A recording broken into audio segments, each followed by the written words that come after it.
सबके लिए होगा, चाहे जो सब्जेक्ट हो किसी का तो उसके लिए बहुत महत्वपूर्ण। और ये छोटे छोटे सेशन जो है बिल्कुल आपको, जैसे कि कहते नहीं है कि बिहारी जी ने गागर में सागर भरा था, तो उसी तरह से ये छोटे छोटे नोट्स आपको बिल्कुल लास्ट टाइम रिवीजन करने के लिए। हाँ, तो हम क्या कर रहे थे कि आपका एक तरह से कह सकते हैं माइंड बूस्टर का काम करेगा।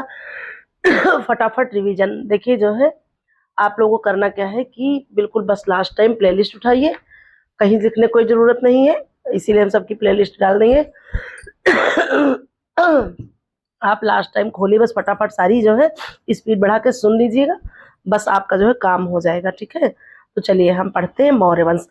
तो देखिए कुछ चीजें यहाँ पर नहीं ऐड है, उसको बता दे। मान लीजिए यहाँ लिखा है, लेकिन समझने के तौर पर हम बता दें कि क्या है। तो ये मौर्य वंश की स्थापना किसने की थी? तो जो है चंद्रगुप्त ने की थी। चंद्रगुप्त मौर्य ने की थी। कब की थी? तो 322 ईसा पूर्व। ठीक है, 322 ईसा पूर्व जो है मौर्य वंश की स्थापना की थी चंद्रगुप्त मौर्य ने। 322 ईसा पूर्व याद रखेंगे। और किसको हरा कर किया था? तो आप ये भी याद रखिए कि घनानंद को हरा कर, जो कि घनानंद कौन था? तो ये नंद वंश का था। इसको हरा करके चंद्रगुप्त मौर्य ने क्या किया था? तो मौर्य वंश की स्थापना की थी। और इसका वर्णन आपको कहाँ मिलता है? तो इसका वर्णन आपको मुद्रा राक्षस में मिल जाएगा। और हम सही बता रहे हैं, आप लोग अगर ये क्लास सारी हमारी देख लेंगे 10-10 क्लासें, तो आपको प्रश्न मिल जाएंगे यहीं से लगभग। ठीक है, तो आइए फिर आगे देखते हैं। अब लेकिन थोड़ा सा ज्यादा है, इसलिए हम जल्दी जल्दी इसको हम बस सिर्फ रिवीजन के तौर पर यहाँ पर कुछ समझाएंगे नहीं, बस जल्दी जल्दी रिवीजन ही करना है। चंद्रगुप्त मौर्य द्वारा चाणक्य की सहायता से, ठीक है। फिर विलियम जोन्स द्वारा सेंड्रोगोट्स के रूप में पहचान मिली। फिर अखिल भारतीय साम्राज्य की स्थापना और लगभग 6 लाख की फौज, ठीक है, फौज की सहायता से, जो कि अखिल भारतीय साम्राज्य की स्थापना की थी। जस्टिन के अनुसार लिखा है कि लगभग 6 लाख की फौज के साथ जो है अखिल भारतीय साम्राज्य की स्थापना इन्होंने की। ठीक है, आगे देखते हैं क्या है। तो आगे है चंद्रगुप्त और सेलुकस, तो जो है इनकी संधि हुई थी। ठीक है, निकेटर, ये चंद्रगुप्त और सेलुकस की जो है संधि हुई थी। फिर है पूर्वी अफगानिस्तान, बलूचिस्तान और सिंध के पश्चिमी क्षेत्र प्राप्त हुए थे। फिर सेलुकस की पुत्री हेलेना से विवाह। ठीक है, क्या हुआ था? तो सेलुकस की जो पुत्री थी, यानी कि चंद्रगुप्त और सेलुकस की जब संधि हुई थी, तो उसमें क्या हुआ था? इसमें इन दोनों की ये संधि थी कि पूर्वी अफगानिस्तान, बलूचिस्तान और सिंध के पश्चिम का क्षेत्र चंद्रगुप्त को प्राप्त हो गया था। और जो सेलुकस की पुत्री थी हेलेना, उससे चंद्रगुप्त का विवाह हो गया था। सेलुकस को 500 हाथी दिए। ठीक है, चंद्रगुप्त ने क्या किया था? तो सेलुकस को 500 हाथी दिए। मौर्य दरबार में मेगस्थनीज राजदूत बनकर आया। ये भी याद रखेंगे कि मौर्य, है ना, मान लीजिए इस तरह से आ जाए, या फिर ऐसे भी हो सकता है कि मेगस्थनीज राजदूत बनकर भारत कब आया, या किसके शासनकाल में आया, या किस सन में आया। तो सारी चीजें क्लियर हो जाएंगी। आपको प्रश्न बहुत सारे, एक ही लाइन में प्रश्न बहुत बनते हैं। प्रश्न सीरीज बनाने कुछ भी बना सकते हैं। लाइन आप पढ़िए, यहाँ से थ्योरी जब पढ़ लेंगे तो कहीं से कोई दिक्कत ही नहीं। इतने से ही देखिए कितने प्रश्न बन जाएंगे। तो बनाने के प्रश्न हमने जैसे इतना ही सिर्फ पढ़ाया है आपको, इतने से ही आप प्रश्न बनाइए। जैसे बन जाएगा कि मौर्य वंश, ठीक है, स्थापना 322 ईसा पूर्व चंद्रगुप्त मौर्य ने की, है ना। और इनकी राजधानी पाटलिपुत्र, वर्तमान में जो कहाँ पड़ती है? पटना में पड़ती है, मौर्य साम्राज्य की राजधानी।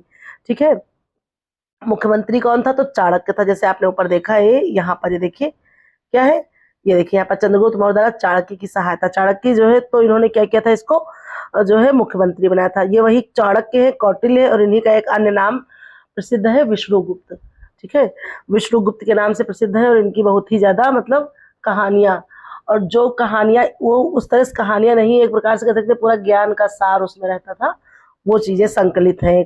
ठीक है, तो ये जो है प्रश्न बन जाएगा। चंद्रगुप्त मौर्य नंद वंश को हराकर मौर्य वंश की नींव रखी, ये प्रश्न बन जाएगा, है ना। कि जो है मौर्य काल की ब्राह्म लिपि प्रचलन था। ठीक है, कौन सी लिपि? तो ब्रह्म लिपि की थी।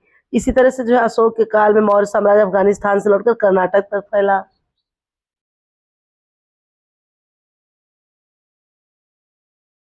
और ये सारे जो हम क्वेश्चन टाइप का बना रहे हैं, ये सारे प्रीवियस सर टाइप के क्वेश्चन भी है। और देखिए ये जो हमारी थ्योरी है, तो इसी तरह से प्रश्न बनते हैं। आप लोग प्रश्नों के पीछे परेशान है करिए, लेकिन ये हम बता दे रहे हैं भाई हर व्यक्ति का अपना एक का वो होता है अपना, लेकिन आप इसको जब पढ़ लेंगे तो आप प्रश्न बन जाएंगे। अगर थोड़ा सा ध्यान से 1-2 बार ध्यान से वीडियो देख लेंगे तो कहानी समझ में आ जाएगी। और एक चीज हम बता रहे हैं आज रात में, वैसे तुम्हारी ये वीडियो कोई कब देखता है, लेकिन बता दे आज रात में आप लोग जुड़िएगा, आप लोगों के लिए क्लास एक बहुत ही इम्पोर्टेंट होगी लाइव, ठीक है। तो क्योंकि हम बस देखिए लाइव हम बस इसी अक्टूबर में या फिर 5 नवंबर तक पढ़ाएंगे, उसके बाद फिर हम फर्स्ट पेपर पढ़ाना बंद कर देंगे बिल्कुल भी। जो चीज मिलेगा रिकॉर्डेड मिलेगा वीडियो के तरह, फिर हम फर्स्ट पेपर की कोई चर्चा लाइव क्लास में नहीं करेंगे। हाँ अगर कोई कहेगा कि हाँ ये चीज मैं पढ़ी वो अलग बात है, वरना फिर हम सेकंड पेपर सब्जेक्ट जो कि आपका क्या होगा होम साइंस, उसी पर हम चर्चा करेंगे, उसी को पढ़ाएंगे टॉपिक वाइज, चाहे थ्योरी चाहे मॉडल पेपर या कुछ भी, लेकिन हम फर्स्ट पेपर की चर्चा 5 नवंबर के बाद नहीं करेंगे। ठीक है, 2-2 वीडियो आपको मिलती रहेंगी, चाहे एक मिले दो, लेकिन हम लोग बस फिर अपना सब्जेक्ट ही पढ़ेंगे। तो देखिए इसी तरह से आप कहानी से आप लोग प्रश्न बना लेंगे, है ना। तो ये चलिए ये था आपका बताने का हमको तरीका, समझाने का। तो आप लोग इतने छोटे अब नहीं है ना, छोटे छोटे बच्चों की तरह नहीं कि बस छोटे छोटे प्रश्नों को हल करिए, आप लोग थ्योरी समझिए। खुद सोचिए कि जैसे प्रीवियस ईयर क्वेश्चन आ गया पेपर में, आपने जैसे आपने पढ़ लिया कि मौर्य दरबार में मेगास्थनीज राजदूत बनकर आया, ठीक रटा है, नहीं दिमाग में आ रहा, आ जाएगा प्रश्न की मौर्य वंश में चंद्रगुप्त मौर्य के शासनकाल में कौन राजदूत बनकर आया। अब दिमाग में एकदम हट गया, नहीं दिमाग में आ रहा, और जब कहानी की तरह समझ रहेंगे तो याद आ जाएगा कि मेगास्थनीज राजदूत बनकर आया। सन पूछेगा तो 322 ईसा पूर्व में जो है आया, ठीक है। और इन सब का वर्णन आपको मुद्रा राक्षस में मिलता है ना, घनानंद को हरा कर ये जो युद्ध की तरह से हुआ था। तो इस तरह की चीजें हैं। आइए आगे समझते हैं, थोड़ा सा आगे हम समझेंगे मौर्यकालीन प्रमुख शासक, यानी कि जो चंद्रगुप्त मौर्य ने स्थापना कर दी, फिर उसके बाद से प्रमुख शासकों को हम देख लेंगे कि कौन कौन से थे, ठीक है। देखते हैं पहले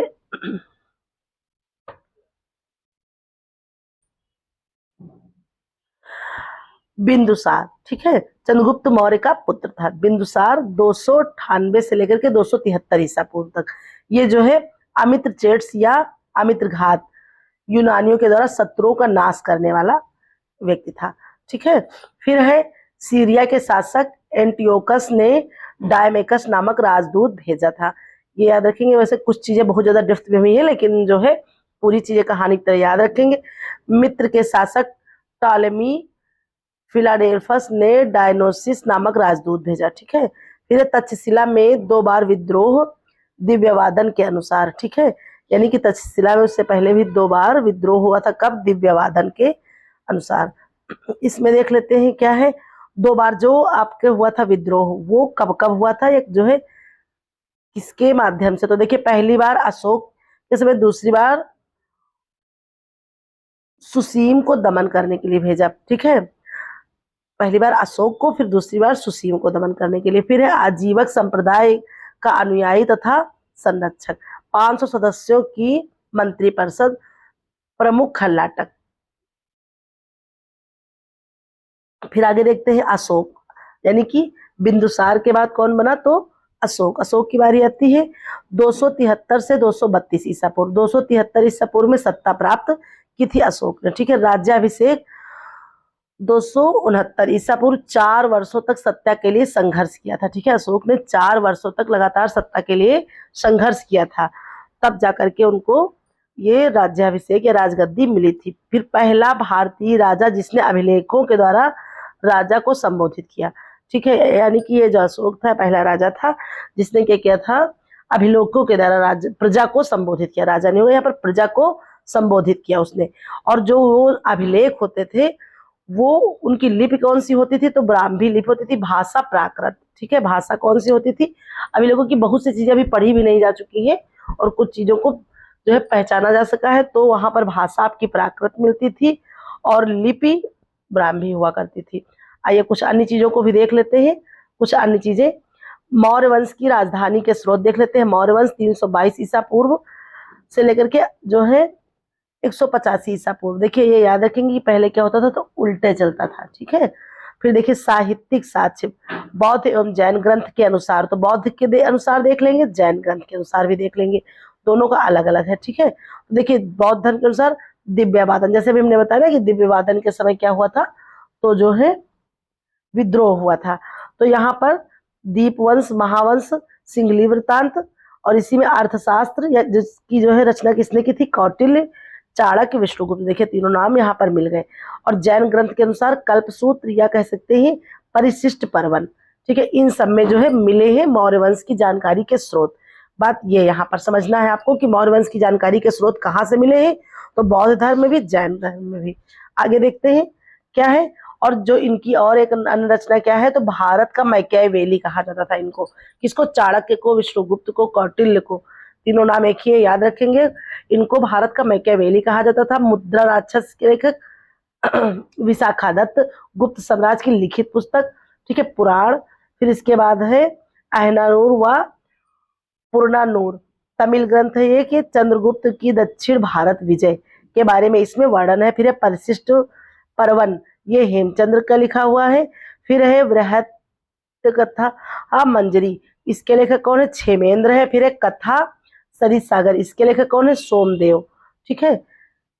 फिर देखिए क्या है आगे, विदेशी विवरण के बारे में हम जान लेते हैं थोड़ा सा। क्या है विदेशी विवरण, तो इंडिका मेगास्थनीज की लिखी हुई है, ठीक है। पाटलिपुत्र का नगरीय प्रशासन, निर्याकस, सेट्रोसो। फिर है कर्टियस। पुरातात्विक साक्ष्य, यानी कि यहाँ से पुरातत्व के बारे में क्या मिला है उसका साक्ष्य क्या है, तो अशोक के अभिलेख, ठीक है, यानी कि अशोक के अभिलेखों के द्वारा, क्योंकि उसने क्या किया था, अभिलेख लिखवाए थे, अभी आपने पढ़ा, तो उसके तहत साक्ष्य मिला है। रुद्रा दमन का जूनागढ़ अभिलेख मिला है। पॉलिश वाले मृद भांड मिले हुए हैं, ठीक है। ये इतनी चीजें साक्ष्य के रूप में मिली। फिर अन्य क्या है, स्तूप एवं गुफा भवन, पंचमार्ग सिक्के, मुद्रा, और इसके अलावा भी जो है अन्य चीजें प्राप्त हुई हैं। बेटा ये आपका हो गया इतना। फिर आइए थोड़ा सा और आगे डिस्कशन करते हैं हम लोग। और अगर जब आपको सेशन अच्छा लगे तो जो है थोड़ा सा लाइक कर दीजिएगा क्लास को, जब भी जो देखे, ठीक है। अशोक के अभिलेखों की जो है 5 श्रेणियां, 5 श्रेणियां कौन कौन सी थी, दीर्घ स्तंभ लेख, लघु स्तंभ लेख, इनमें भी दीर्घ शिलालेख, लघु शिलालेख और पृथक शिलालेख, ठीक है। ये अशोक के अभिलेखों की 5 श्रेणी थी। फिर है मस्की लघु शिलालेख में अशोक के बुद्ध शाक तथा अशोक नाम का उल्लेख मिला है, ठीक है। जो है जो मस्की लघु शिलालेख है, ठीक है, मस्की लघु शिलालेख है, उसमें अशोक के बुद्ध शाक तथा अशोक नाम का उल्लेख मिला है। यानी कि प्रश्न ऐसे बनेगा कि अशोक नाम का उल्लेख कहाँ पर मिला है, ठीक है, तो वो आपका मस्की लघु शिलालेख में मिला है। भाब्रू या वैराट शिलालेख, प्रियदर्शी, ठीक है, प्रियदर्शी में मिला। फिर है निर्तुर उडेगोलम, अशोक नाम का उल्लेख। फिर है गुर्जरा, अशोक नाम का उल्लेख। फिर आगे देखते हैं क्या है, अशोक के अभिलेख, धम्म का सिद्धांत, ठीक है। अभिलेख पहली बार पढ़ा था किसने, जेम्स प्रिंसेस ने, ठीक है, प्रिंसेप ने पढ़ा था। यानी कि जो अशोक के अभिलेख थे, धम्म का सिद्धांत दिया था, तो उनको पहली बार किसने पढ़ा था, तो जेम्स प्रिंसेप ने पढ़ा था, ठीक है। शिलालेख देख लेते हैं, 3 भाग है, शिलालेख, स्तंभ लेख, कुल 14 मिले हैं, ठीक है। गुहालेख यानी कि गुफाओं में उत्कीर्ण, यानी कि उत्कीर्ण का मतलब वहां पर जो गुफा की सतह होती थी भीतरी, वहां पर उकेरा गया हुआ था, ठीक है, उसी को कहते हैं उत्कीर्ण, ठीक है, उकेरा हुआ बना था। जैसे देखिए 2 तरह से होता है, पत्थरों में जैसे कि वाली दीवार होती है वहां पर कहीं पर उकेर कर लिखा जाता है, और शिलालेख में क्या होता है, जैसे उसको खुदाई करके गड्ढा कर करके उसमें जो है शिलालेख किए जाते हैं ना। इसीलिए स्पेशली याद रखिएगा कि जो गुहा लेख है उनमें गुफाओं में उत्कीर्ण लेख मिला है आपको, ठीक है। मुख्य शिलालेख 14 हैं आपके, लघु शिलालेख 18 हैं, दीर्घ स्तंभ और लघु स्तंभ इस स्तंभ लेख के अंतर्गत आते हैं।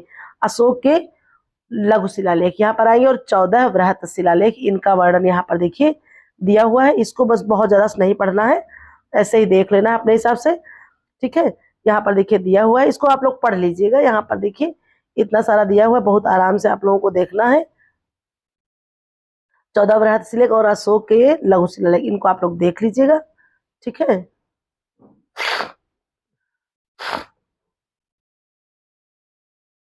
आइए अच्छा ये वाले हम पढ़ ही देते हैं, ठीक है। देखिए 1 मिनट, पहला पशु बल की निद्रा, ठीक है, निद्रा नहीं निंदा होगा। 14 शिलालेखों में पहले में क्या है, तो पहला है पशु बल की निंदा है, दूसरा है मनुष्य एवं पशुओं दोनों की चिकित्सा व्यवस्था का उल्लेख, चोल पांड्य सत्यपुत्र एवं केरल पुत्र की चर्चा है। तीसरे में राजकीय अधिकारियों, युक्त रज्जुक और प्रदेशी को हर 5वें वर्ष दौरा करने का आदेश। फिर है चौथा है बेरी घोष की जगह धम्म घोष की घोषणा। फिर पांचवें में धम्म महायात्रियों की नियुक्ति के विषय में जानकारी। फिर है छठा प्रतिवेदक की चर्चा। सातवां सभी संप्रदायों के लिए सहिष्णुता की घोषणा। फिर आठवें में सम्राट की धम्म यात्राओं का उल्लेख, बोधि वृक्ष के भ्रमण का उल्लेख। नौवें में विभिन्न प्रकार के समारोहों की निदा। और ये सारा जो है अशोक की शिलालेख की बात हो रही है, ठीक है, कंफ्यूज नहीं होंगे यहाँ से। फिर जैसे देखिए क्या है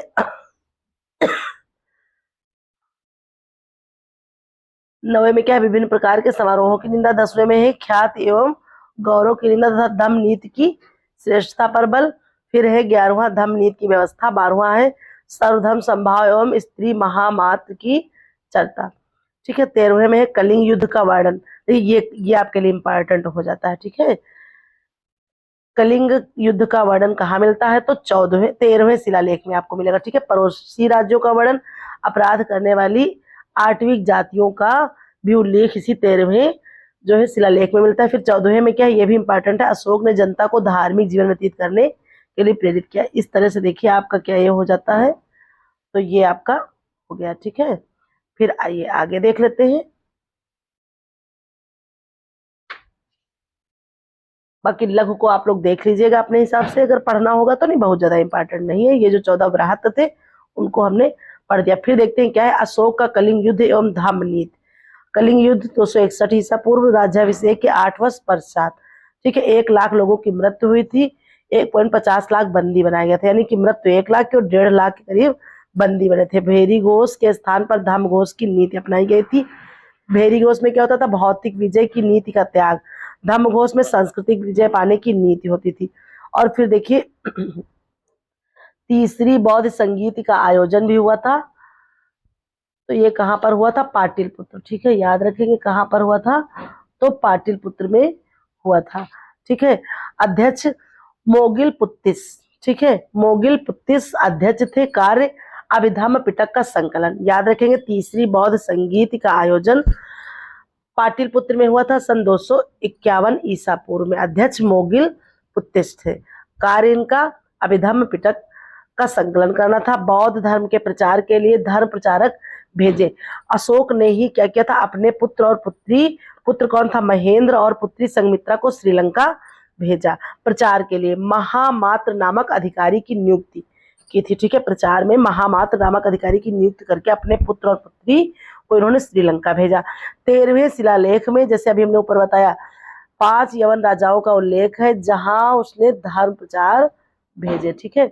अभी हमने पढ़ाया, आपको बताया ना कि जो है 13वें शिलालेख में क्या चीजें हैं। फिर देखिए आगे देखते हैं क्या है।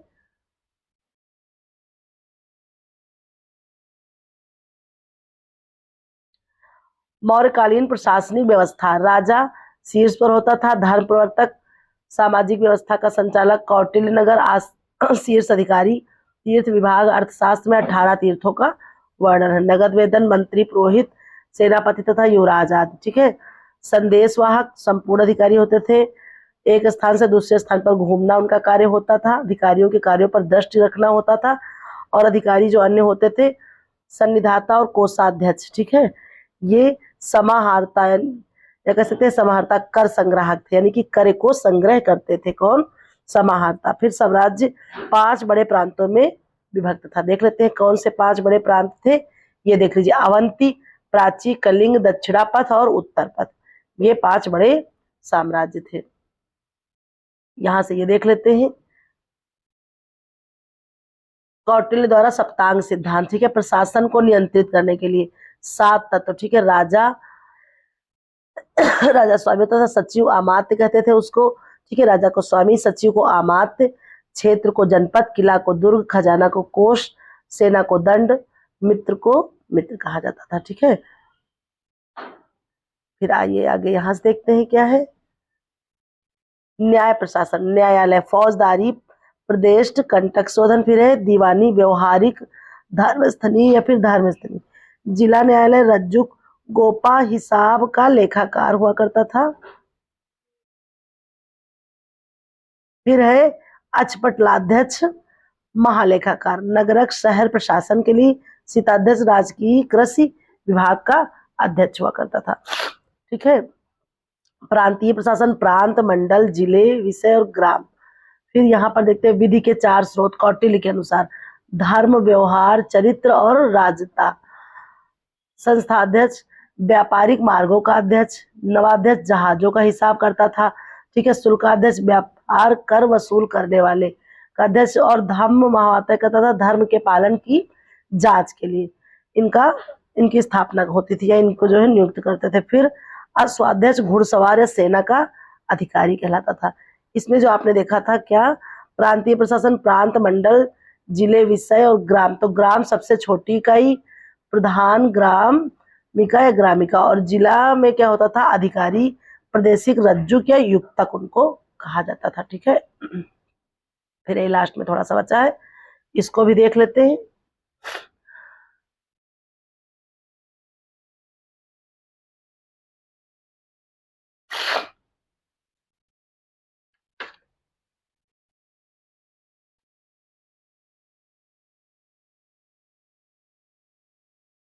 ये रहा, देखते हैं इसमें क्या। मौर्य साम्राज्य अनेक छोटे प्रांतों में विभक्त था।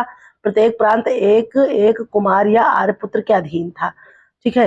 नगर प्रशासन इंडिका के अनुसार, यानी कि इंडिका किसका लिखा हुआ है, मेगस्थनीज का लिखा हुआ है, और इसी के अनुसार नगर प्रशासन चलता था।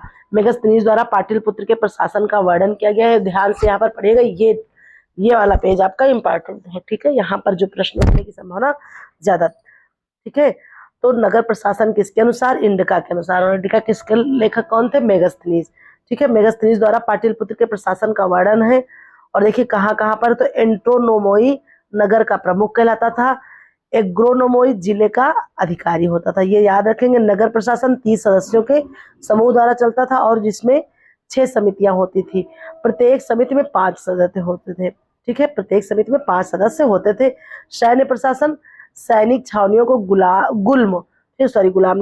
गुल्म एवं सैनिकों के वेतन को गुल्मदेह कहा जाता था। ठीक है। सैनिक छावनियों को गुल्म एवं उनके वेतन को गुल्मदेह कहा जाता था।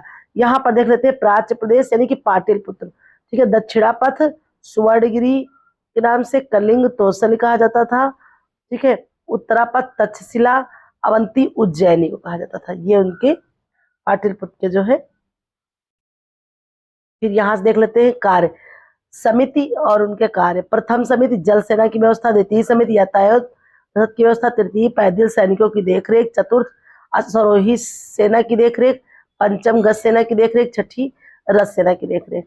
फिर देखते हैं यहाँ पर क्या है, कर। उपज के चौथे भाग से छठा भाग कर मूल्य को कम किया गया। ठीक है। उपज के चौथे भाग से छठा भाग, चौथा भाग दिया जाता था पहले, इसके बाद उसको कम करके कितना देना था, छठा भाग देना होता था। फिर अर्थशास्त्र के अनुसार राज्य में 26 अध्यक्ष नियुक्त किए गए। राज्य की आर्थिक गतिविधियों का नियमन बंदरगाह भिड़ौच पश्चिम ताम्रलिप्त पूर्व में था। ठीक है। बंदरगाह कौन था, भिड़ौच था, पश्चिम में, ताम्रलिप्त पूर्व में था। फिर यहाँ क्या है, मौर्यकालीन सामाजिक स्थिति कैसी थी। मेगस्थनीज द्वारा भारतीय समाज 7 वर्गों में विभक्त था।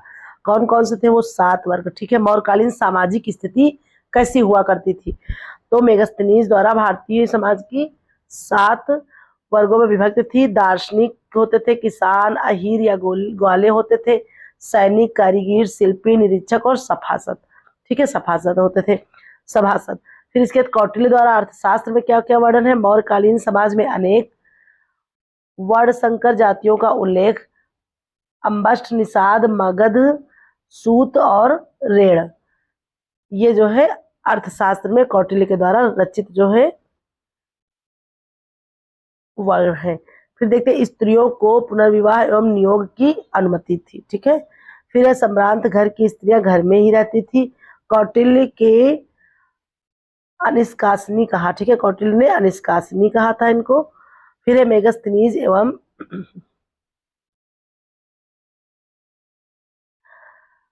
सेंट्रो के अनुसार भारत में दास प्रथा नहीं थी। इन्होंने क्या बताया कि भारत में दास प्रथा नहीं है।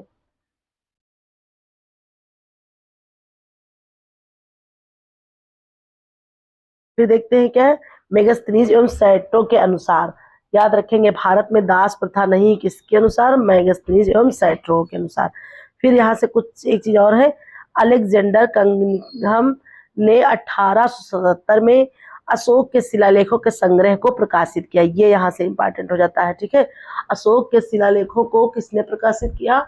तो अलेक्जेंडर कनिंघम ने 1877 में इन शिलालेखों को और इन संग्रहों को प्रकाशित किया, ठीक है। जो तो चलिए फिर इस तरह से ये हमारा क्या हो गया, तो ये हमारा मौर्य वंश, ठीक है। तो इसको आप लोग बेटा हमने बहुत ज्यादा नहीं समझाया है, आपको जो है प्लेलिस्ट बन जाएगी, आज देख लीजिएगा, वहां से आप लोग भाई अपने अकॉर्डिंग जो है भाई आपको क्या चाहिए तैयार है, जो अच्छे से तैयार उसको नहीं पढ़िएगा, जो नहीं तैयार है वहां पर रोक करके वीडियो आप लोग देखते हुए चलिएगा।